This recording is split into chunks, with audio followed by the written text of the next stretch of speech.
चित्र वर्णन मैंने पूरी पीडीएफ ही भेजी थी बेटा। This call is now यहाँ being पर recorded. देखिए मिस अनूठे તમે इंसान, बराबर। મિસ ગ્રુપમાં ફરીથી મોકલશો?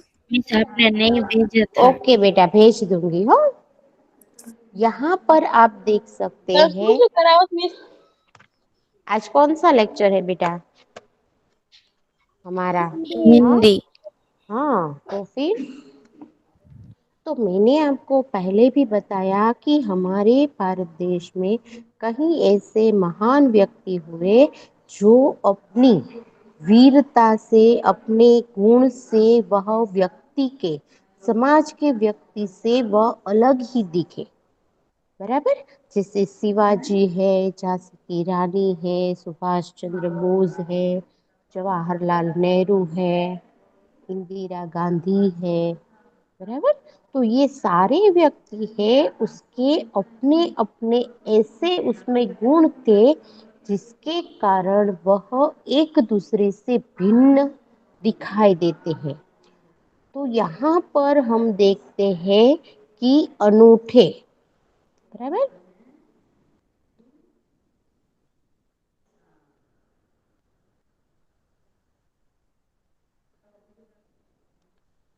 अनूठे अनूठे व्यक्ति यानी कि विशिष्ट प्रकार का इंसान जिसमें ऐसे गुण है और उसी गुण से वह पहचाना जाता है, और वही गुण उसे जीवन में आगे की ओर ले जाता है, उसे प्रगति देता है, उसका जो ध्येय है, लक्ष्य है, उसमें सफलता देता है।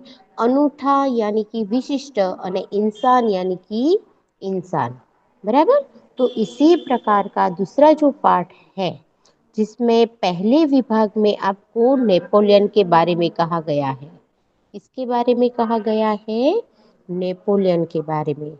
नेपोलियन जो है उसका जन्म 15 अगस्त 1769 में हुआ था, और उसके जो पिताजी है, बराबर, उसका नाम पोल्नो बोनापार्ट था, और उसकी जो माता थी उसका नाम था लेटेजिमिया रोमा बोनापार्ट।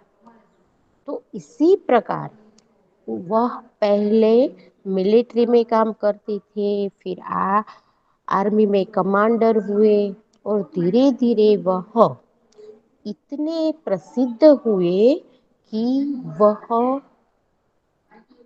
जो है वह एक महान शासक बने। तो उसका बचपन कैसा था वही हम इस पाठ में पढ़ने वाले हैं। चलो 73 नंबर हाँ मैम। आप पढ़िए बेटा। नेपोलियन जब छोटा लड़का था तभी से वह सत्यवादी था।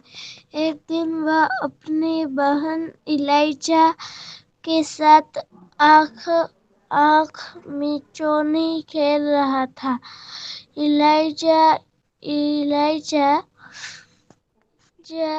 छिपी थी छिपी थी और नेपोलियन उसे ढूंढने के लिए इधर उधर दौड़ रहा था। अचानक वह एक लड़की से जा टकराया। Okay okay. तो यहाँ पर नेपोलियन जब छोटा था उसकी बात की गई है कि नेपोलियन छोटा था तभी से वह सत्यवादी था। ऐसा नहीं कि वह बड़ा हुआ और वह उसमें कोई विशेष गुण आए।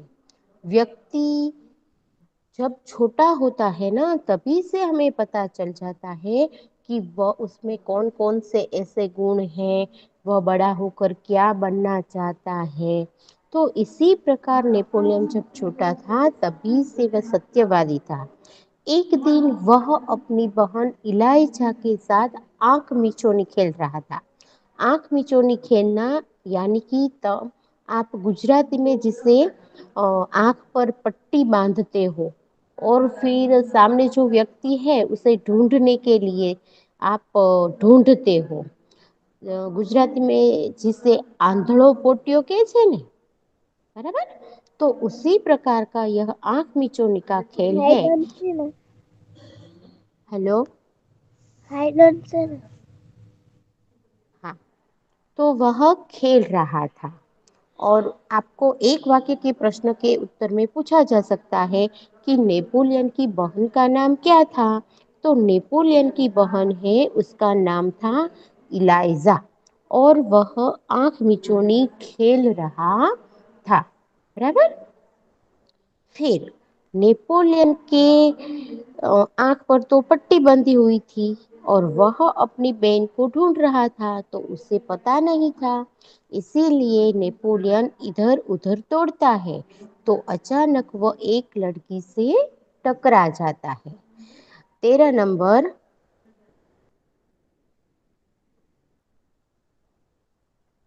19 नंबर, हाँ मिस। आप पढ़िए बेटा उसके बाद का। लड़ लड़की अमरूद बेचने के लिए ले जा रही थी। नेपोलियन के टकराने से उसकी टोकरी नीचे गिर पड़ी। कीचड़ होने के कारण उसके सारे अमरूद खराब हो गए।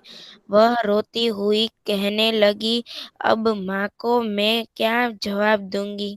ओके, इलाई तो यहाँ पर नेपोलियन की आंखों पर पट्टी बंधी थी और वह एक लड़की से टकराया।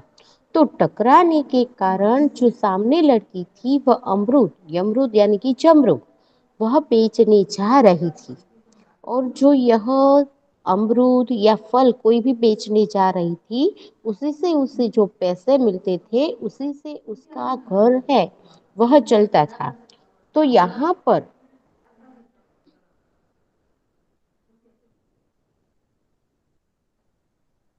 पर हम देखें कि नेपोलियन के टकराने, क्या बेटा? ट्रेन हटी न थी। ओके ओके, एक मिनट।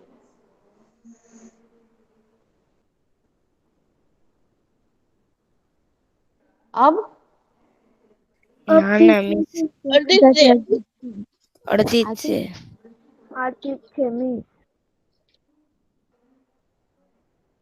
अब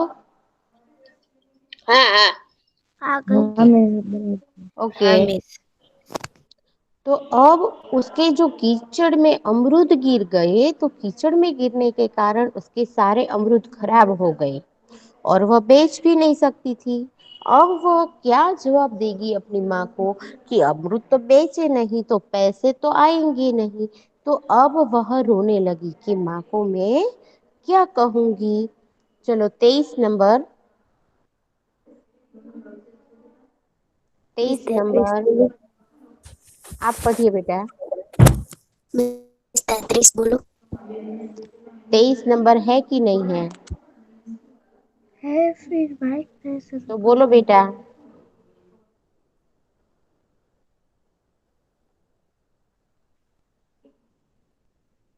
23 नंबर, पीसी बाइक शुरू मत करते। आपकी आवाज नहीं आ रही है बेटा।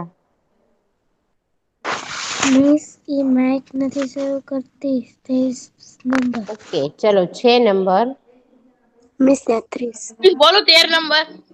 6 नंबर, हाँ मिस। तेरह आप नंबर बोल। नवारा न था। मैंने 2 बार बेटा बोला, आप कहाँ चली गई थी? मिस 33 मिस है ना, एक काम आटो बाहर गई थी એટલે। हाँ, तो अभी आपकी बारी आएगी। हाँ बेटा, मिस मारो इनो तो આવ્યો 33। अभी लाइन में आएगी बेटा। जिस प्रकार आपने नंबर लिखे हैं उसी प्रकार बारी आएगी। चलो 6 नंबर पढ़िए बेटा। हाँ मिस। इलाइजा कहने लगी वहां से। इलाइजा कहने लगी, चलो भैया हम यहाँ से भाग चले। आगे। नहीं बहन, हमारे कारण ही तो इसकी हानि हुई है। यह कहकर नेपोलियन ने जेब में रखे 3 छोटे सिक्के उस लड़की को देकर कहा, बहन मेरे पास ये 3 ही सिक्के हैं, तुम इन्हें ले लो। ओके, तो यहाँ पर इलाइजा है, वह यानी कि उसकी बहन उसके भाई से कहती है कि चलो चलो, ये अमृत वाली लड़की जो रोती है उसके अमृत खराब हो गए तो भले ही खराब हो गए, हम यहाँ से चले जाते हैं, वह उसे रोने दो। मगर नेपोलियन था, वह सत्यवादी था और सच्चा था। सच्चे व्यक्ति है वह दूसरों का दुख या अपनी भूल वह छिपाते नहीं। इसीलिए वह अपनी बहन इलाइजा को कहता है कि नहीं नहीं, इस प्रकार इस रोती हुई लड़की को छोड़कर हमें चले जाना नहीं चाहिए। क्यों? क्योंकि मेरे कारण, मेरे टकराने के कारण तो उसके सारे अमरूद खराब हो गए हैं। तो यह कहकर उस लड़की के नुकसान की भरपाई करने के लिए नेपोलियन जो है वह अपनी जेब से 3 छोटे सिक्के उस लड़की को देकर कहते हैं कि देखो बहन, मेरे पास तो यह 3 ही सिक्के हैं, तुम इसे ले लो। चलो, 6 नंबर के बाद 33 नंबर। हाँ मिस। इन तीनों सिक्के से क्या होगा? मेरी माँ मुझे बहुत मारेगी। लड़की ने कहा, अच्छा तो तुम हमारे साथ घर चलो, हम तुम्हें अपनी माँ से और पैसे दिलवा देंगे। ओके, तो अब ये जो जो अमरूद थे वो ज्यादा पैसे के थे और नेपोलियन जो है उसे कम पैसे देता था। तो लड़की उसे कहती है कि इन 3 सिक्कों से मेरा क्या होगा? मेरी माँ तो ऐसा कहेंगी कि बाकी के पैसे कहाँ हैं, तो मैं उसे क्या जवाब दूंगी? और मेरी माँ जो है वह मुझे मारेगी। तब नेपोलियन जो है वह लड़की को कहता है कि अच्छा, तो चलो ठीक है, तुम ऐसा करो कि तुम मेरे साथ मेरे घर चलो। मेरे घर, मेरी माँ के पास से मैं आपको पैसे दिलवा दूंगा। चलो, वाचो उसके हवे। बाद 25 नंबर की बारी है, 25 नंबर की। हाँ मिस। इस पर इलाजिला ने नेपोलियन से कहा, भैया इसे घर ले चलेंगे तो माँ नाराज होगी। आगे। नेपोलियन, नहीं माँ ने, वह इस लड़की को अपने साथ घर ले गए। माँ को घटना की जानकारी देकर वह बोली, माँ आप मुझे जो दम दे जेब खर्च खर्च। देते हैं इसमें से इस लड़के को पैसे दे दीजिए।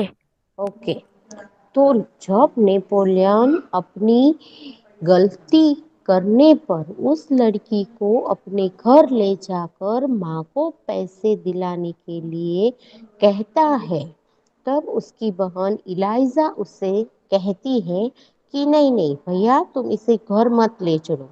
तुम उसे घर ले जाओगे तो माँ तुम पर नाराज होगी कि तुम इस लड़की को घर क्यों ले आए। इलाइजा ने इससे पहले भी कहा कि यह लड़की के अमरूद खराब हो गए, वह रोती है तो रोने दो, हम यहाँ से चले जाएं। मगर नेपोलियन सच्चाई के रास्ते पर चलने वाला व्यक्ति था, इसीलिए इलाइजा यानी कि अपनी बहन की दोनों बात उसने नहीं मानी और वह लड़की को अपने घर ले जाता है। अपने घर तो ले जाता है और उस वह किस प्रकार लड़की से टकराया, किस प्रकार उसके अमरूद जो है वह खराब हुए, वह सारी घटना वह अपनी माँ को बता देता है। और वह उससे कहता है कि आप मुझे 1 महीने की जो जेब खर्ची यानी कि पॉकेट मनी जो देते हैं, उसमें से जो पैसे आप देते हो वह इस लड़की को दे दो। चलो, 13 नंबर। हाँ 13 मिस। नंबर की ठीक बारी है, है, आइए मैं ना। तुम्हारी सच्चाई से खुश हूँ, मगर याद रखना अब तुम्हें 1 महीने तक जेब खर्च के लिए कुछ भी नहीं मिलेगा, माँ ने कहा। ठीक है माँ, नेपोलियन ने हंसते हंसते हुई कहा। माँ ने उस लड़की को 2 बड़े सिक्के ओके। दिए, वह खुशी खुशी घर लौट गई। नेपोलियन को ओके, धक्का देने की तो यहाँ पर जब नेपोलियन उसे कहता है कि आपकी जेब से नहीं, मगर आप मुझे जो जेब खर्ची देते हैं, उस जेब खर्ची है वह मुझे 1 महीना मत देना, और वह पैसे आप इस लड़की को दे दो ताकि उसके नुकसान की भरपाई हो सके। उसकी माँ उसे हंसते हुए कहती है कि ठीक है, मैं उसे तुम्हारे जेब खर्ची में से जो तुम्हारे पैसे हैं वह मैं उसे दे दूंगी। तो माँ उस लड़की को 2 बड़े सिक्के देती है, और वह जो लड़की है वह खुश हो जाती है और वह अपने घर चले जाती है। चलो, उसके बाद कौन सा नंबर है? बाकी कौन है? इस रोल नंबर 23। 3। कौन सा रोल नंबर है बेटा? Roll number 23। ओके, चलो आप पढ़िए।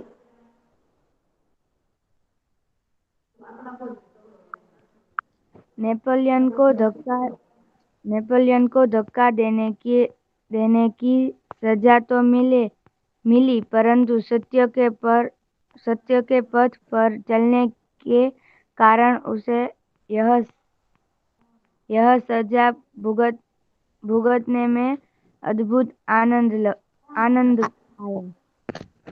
आगे। वास्तव में नेपोलियन सच्चाई के पथ पर चलने वाला इंसान था।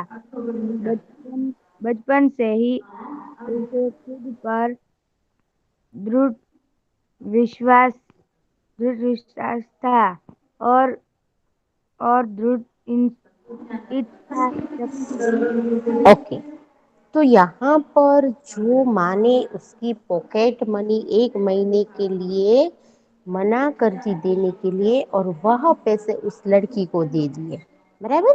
तो वह लड़की खुशी खुशी वहां से चली गई। तो नेपोलियन से अनजाने में जो लड़की को धक्का दिया, उसकी उसे सजा मिली। क्या सजा मिली? उसने खुद यह सजा तय की थी कि 1 महीने की जेब खर्ची उस लड़की को दे दी जाए। तो हालांकि उसे सजा मिली, मगर उस लड़की का जो नुकसान हुआ, उसके नुकसान की उसने भरपाई कर दी, और जो उस लड़की के चेहरे पर खुशी थी, वह खुशी देखकर उसके मन को संतोष करके जो नेपोलियन को आनंद मिला, वह आनंद ही अद्भुत था। हम जब कोई ऐसा मदद का, जिसे बहुत पैसे की, या कभी कभी हम रास्ते पर चल रहे हैं और कोई ऐसा छोटा बालक है हमारे जैसा, या कोई बच्चा है, बराबर, वो उसे बहुत भूख लगी है, उसकी परिस्थिति ऐसी है दिखने में भी, और हम अपने डिब्बे से हम जो नाश्ते में लाए थे वह डिब्बा खोलकर जब हम उसे खाने के लिए देते हैं, और जब वह खाता है, तो हमारे मन में एक अलग ही प्रकार का आनंद होता है कि देखो, वह भूखे बच्चे को मैंने अपना नाश्ता दे दिया, और वह जो आनंद होता है वह अद्भुत आनंद होता है। तो नेपोलियन की जेब खर्ची भले ही महीने के लिए बंद हो गई, मगर उस लड़की के चेहरे पर जो 2 बड़े सिक्के देकर खुशी उसने देखी, उसका जो उसने आनंद लिया, उसके मन में जो, यदि वह झूठ बोलता तो उसके मन में कपट होता, वह मन ही मन है, वह वो अपने आप को कोसता कि मैंने यह गलत काम किया, उस लड़की का नुकसान कर दिया, मगर यहाँ पर खुद नुकसान करके वह उस लड़की के नुकसान की भरपाई करता है, तो उसके मन में एक अद्भुत सा आनंद है। तो इसी प्रकार नेपोलियन जो है वह पहले से ही सच्चाई के रास्ते पर, पथ पर चलने वाला, यानी कि रास्ते पर चलने वाला इंसान था, और बचपन से ही उसमें दृढ़ विश्वास और दृढ़ इच्छा शक्ति थी। दृढ़ यानी कि एक मक्कम निश्चय, मक्कम विश्वास कि नहीं, मैं ये करके रहूंगा ही, और जो वह करता है, जो सोचता है, वह करके दिखाता है। दृढ़ यानी कि पक्का विश्वास और इच्छा शक्ति। तो इसी प्रकार यह नेपोलियन जो है वह बचपन से ही इतना बहादुर, निडर और सत्यवादी और दृढ़ विश्वास और दृढ़ शक्ति उसमें हमें दिखाई देती है। तो यहाँ पर जो हमारा दूसरा पाठ है अनूठे इंसान, उसका पहला विभाग जो नेपोलियन था वह यहाँ पर पूरा होता है। उसके बाद यहाँ पर दूसरा दृश्य है जिसमें आप यहाँ चित्र देख रहे हैं, बराबर। यह सच्चा दान, सच्चा दान यानी क्या होता है, बराबर।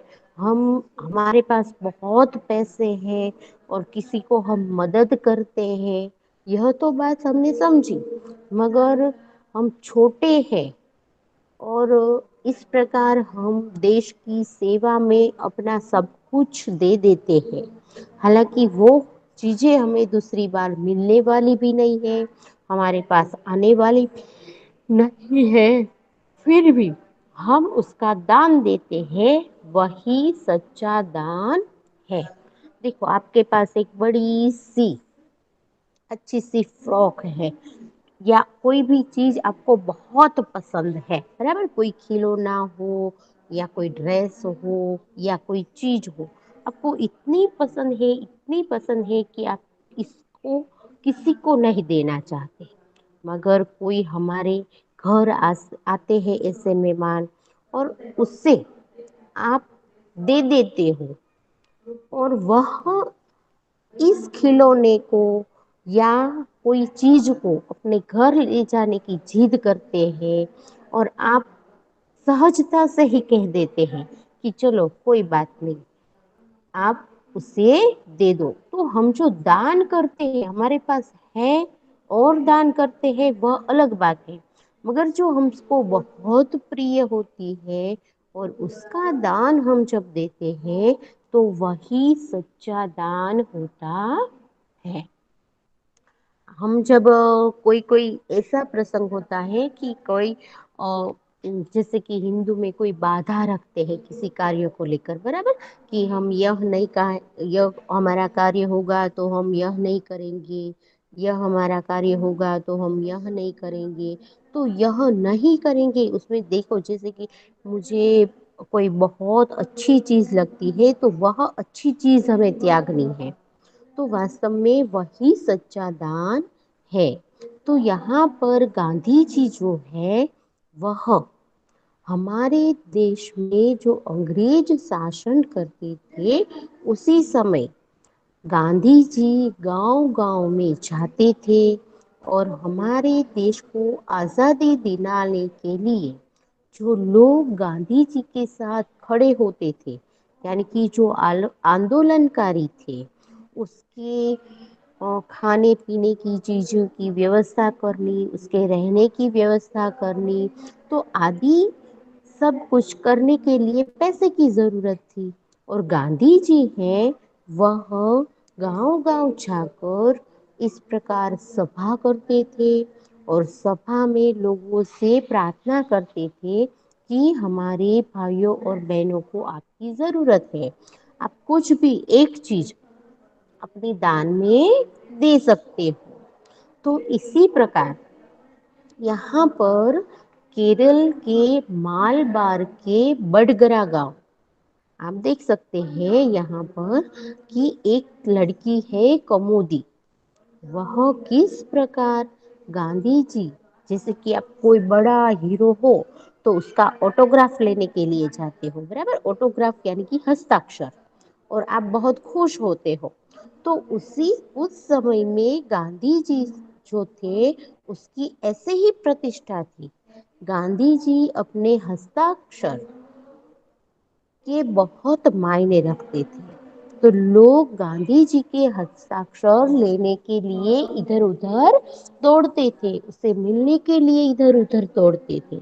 तो गांधी जी यहाँ पर अपने देशवासियों की, अपने भाइयों की मदद करने के लिए इस प्रकार पैसे और जो गहने इकट्ठा करते थे, उस गहनों को बेचकर जो पैसे मिलते थे वह आंदोलनकारी क्रांतिकारी जो भाई है उसके जीवन के प्रति वह उसकी मदद करते थे।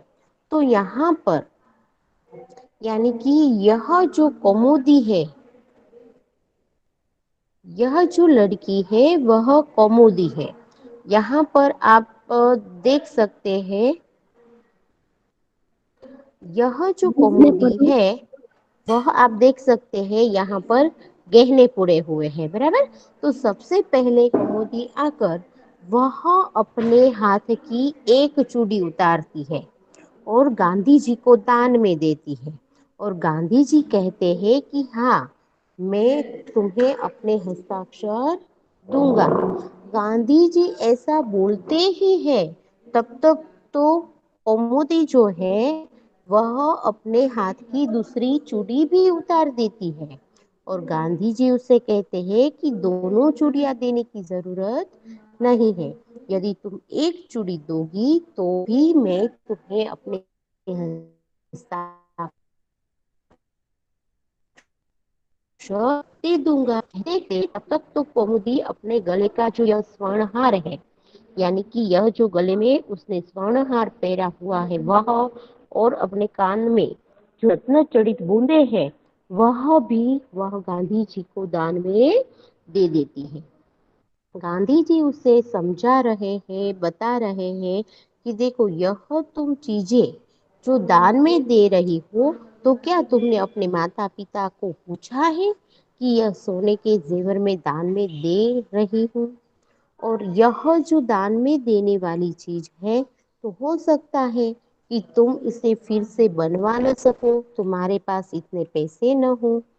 तो यहाँ पर जो आदमी है, यहाँ पर जो आदमी है वह गांधी जी को कहता है कि यह उस देशभक्त की है जो मान पत्रों की नीलामी में हमारी सहायता करते हैं। उसकी बेटी उसके जैसे ही देशभक्त होगी, जो देश के लिए अपना सब कुछ न्योछावर कर देती है। तो इसी प्रकार गांधी जी अंत में कौमुदी से यह कहते हैं कि बेटी, तुमने जो यह दान दिया है उसकी अपेक्षा तुमने आभूषणों का त्याग किया, वही तुम्हारा सच्चा दान है। तो यहाँ पर एक शब्द आता है नीलामी। नीलामी का अर्थ किसे पता है? नीलामी शब्द का अर्थ किसे पता है? पता है बेटा?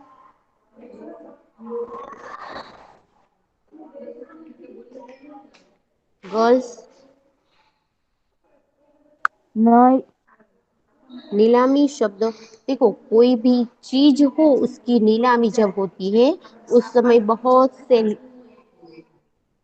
से लोग इकट्ठा होते हैं और वह चीज है वह उसे बताई जाती है और उसकी जो कीमत है वह बताई जाती है। और बाद में सब लोग जो बैठे हुए हैं वह उसकी बोली लगाते हैं। जैसे कि कोई चीज है वह 1,000 रुपये की है, तो सामने वाला उसे कहता है कि मैं 1,500 रुपये दूंगा। तो दूसरा व्यक्ति ऐसा बोलता है, मैं 1,200 रुपये दूंगा।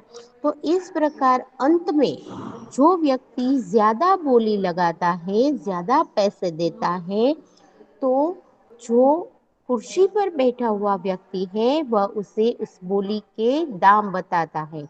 जैसे कि कोई व्यक्ति ने 1,500 रुपये बोले, उसके बाद किसी ने बोली नहीं बोली, तो 1,501, 1,502 और 1,503 करके वह व्यक्ति ने जिसने 1,500 बोली लगाई है वह चीज उसकी हो जाती है। और उसके बदले उसने जो रुपये बोले वह सामने वाले व्यक्ति को देता है। तो यह नीलामी शब्द का अर्थ हुआ, बराबर। तो यहाँ पर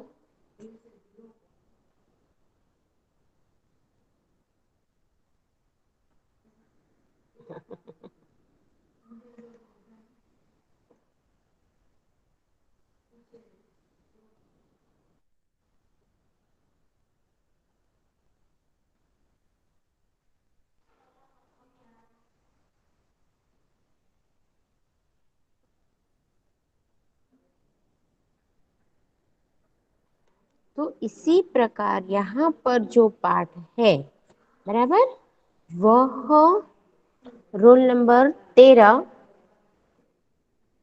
मिस 73 का हाँ मिस।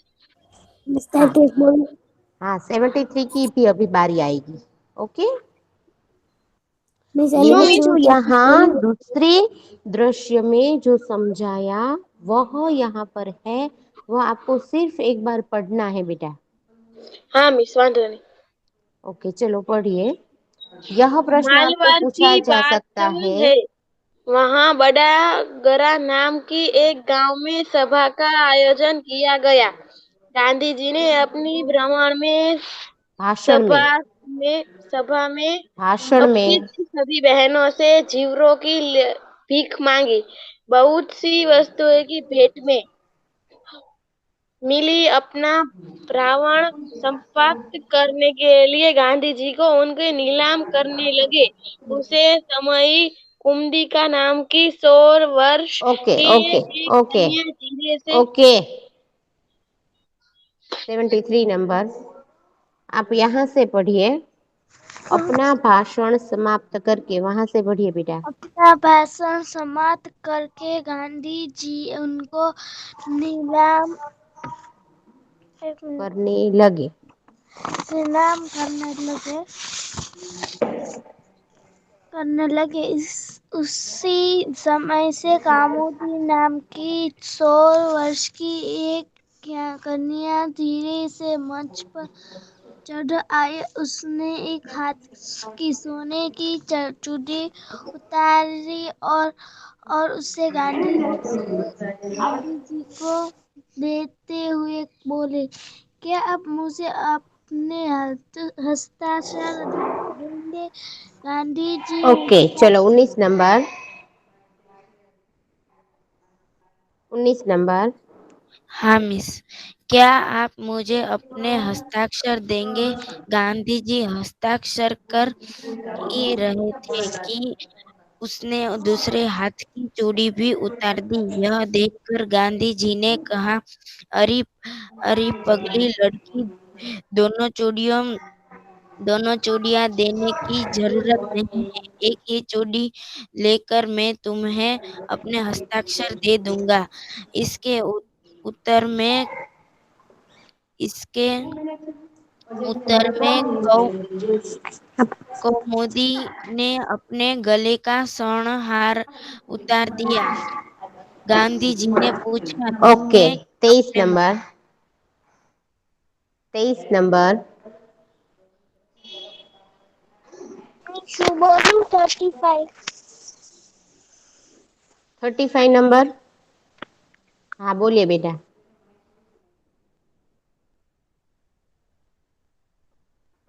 बोलो बेटा। ने अपना माता पिता से आज्ञा ले ली है। न बिना कोई उत्तर दिए उसने कानों में से रत्न जड़ित मुद्दे भी निकाल दिए। गांधी जी ने पूछा, तुमने इन आभूषणों को देने के लिए अपने माता पिता से आज्ञा ली है? कौमुदी कुछ उत्तर देती उससे पहले कि किसी ने कहा, उसके पिता तो यही है न। मानपत्रों की नीलामी में है, वही तो बोली लगवाकर आपकी मदद कर रहे हैं। ओके, 6 नंबर, 6 नंबर हाँ मिस। आप बोलिए बेटा।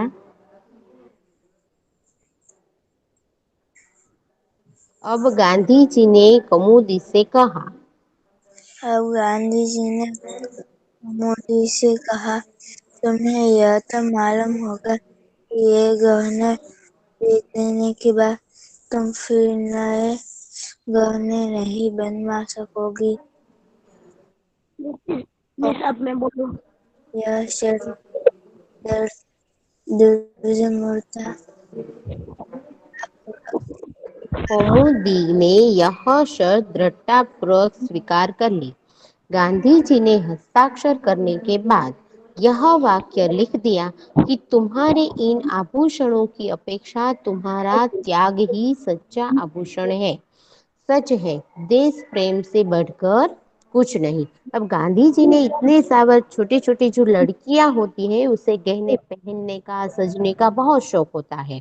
हालांकि यहाँ कौमुदी ने सारे गहने गांधी जी को दान में दे दिए।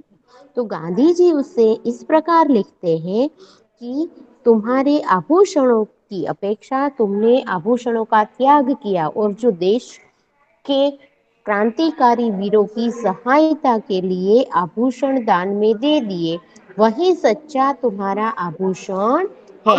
यानी कि कौमुदी एक देशभक्त थी।